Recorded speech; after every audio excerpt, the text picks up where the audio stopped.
কি মনে করেন যে আল্লাহর রহমতে আপনি কি 100% আলহামদুলিল্লাহ সুস্থ আছেন? বাচ্চুঙ্গার আল্লাহর রহমতে সুস্থ আছেন। আচ্ছা।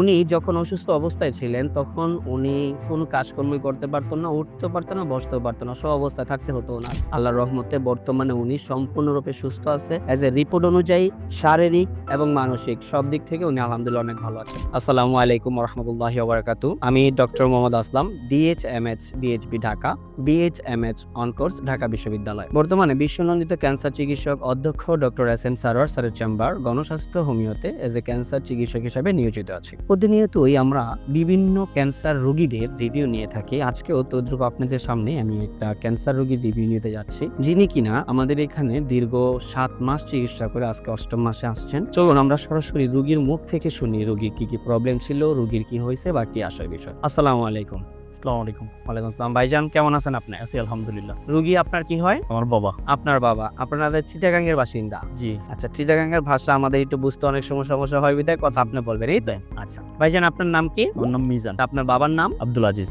আপনাদের বাড়ি কোথায়? আমার বাড়ি চট্টগ্রাম কর্ণফুলীতে। চট্টগ্রাম কর্ণফুলীতে।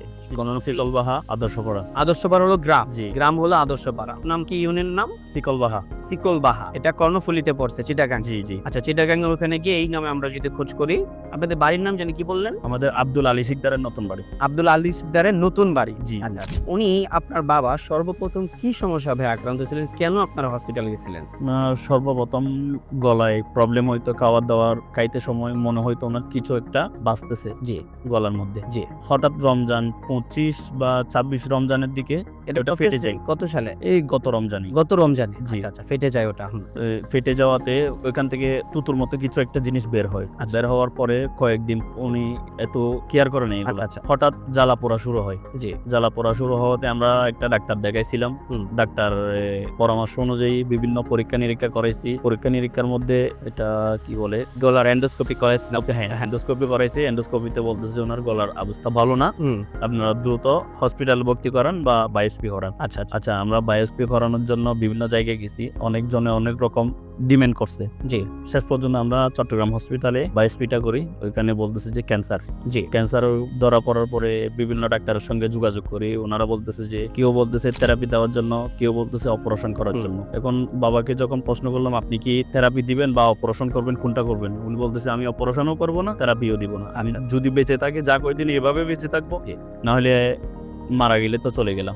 জি। তো আমি আপনাদের এখানে রিভিউ দেখলাম ফেসবুকে, বিভিন্ন রোগীর সঙ্গে আমি অনেক যাচাই করলাম। প্রায় 1 মাস ধরে আপনাদের এগুলা খুঁজে যাচাই। আমাদের যে পেজ আছে, আপনি নিজে ঢুকে আমাদের ভিডিওগুলো দেখেছেন, রিভিউ দেখেছেন, এটা প্রায় আপনি 1 মাসের মতো কন্টিনিউ করছেন। আমাদের বিষয় যাচাই বা জি। 1 মাস পরে আমি খোঁজ নিয়ে নাম্বারে আমি যোগাযোগ করি। তারপর উহি একজন ছিল, ওদের 2 জনের সঙ্গে আমি যোগাযোগ করি। যোগাযোগ করে ওদের থেকে ঠিকানা নিয়ে এখানে আসলাম। এখানে এসে চিকিৎসা শুরু করলাম। আমরা টোটাল কত মাস ব্যয় চিকিৎসা করছি? 5 মাস, 4 মাস শেষ। 5 মাসে যখন আসছি আমাদেরকে পরীক্ষা দেওয়া হয়েছে।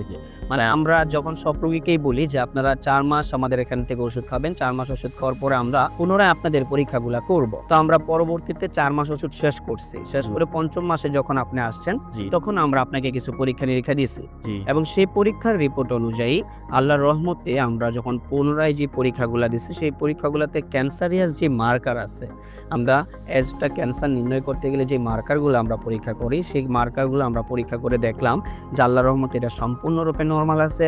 ওনার ব্লাডের কিছু প্রবলেম ছিল, সেটা সম্পূর্ণরূপে আলহামদুলিল্লাহ নরমাল আছে। ওনার প্রস্রাবে কিছু সমস্যা ছিল, সেটাও সম্পূর্ণরূপে নরমাল। এবং সর্বোপরি আমরা একটা আলট্রাসোনোগ্রাম করছিলাম হোল বডি, হোল অ্যাবডোমিনের একটা আলট্রাসোনোগ্রাম করছি, আলহামদুলিল্লাহ সেই রিপোর্টটাও নরমাল। এবং কিডনির যত প্রবলেমগুলো ছিল, যেমন ক্রিয়েটিনিন, এরপরে আপনার এসজিপিটির এই সমস্ত রিপোর্টগুলো কিডনি এবং লিভারের, এটিতে আলহামদুলিল্লাহ উনি সম্পূর্ণরূপে সুস্থ আছে। 4র্থ মাসে ওষুধ শেষ করার পরেই 5ম মাসে উনি সুস্থ আছে। এটা আল্লাহর কাছে হাজার হাজার শুকরিয়া।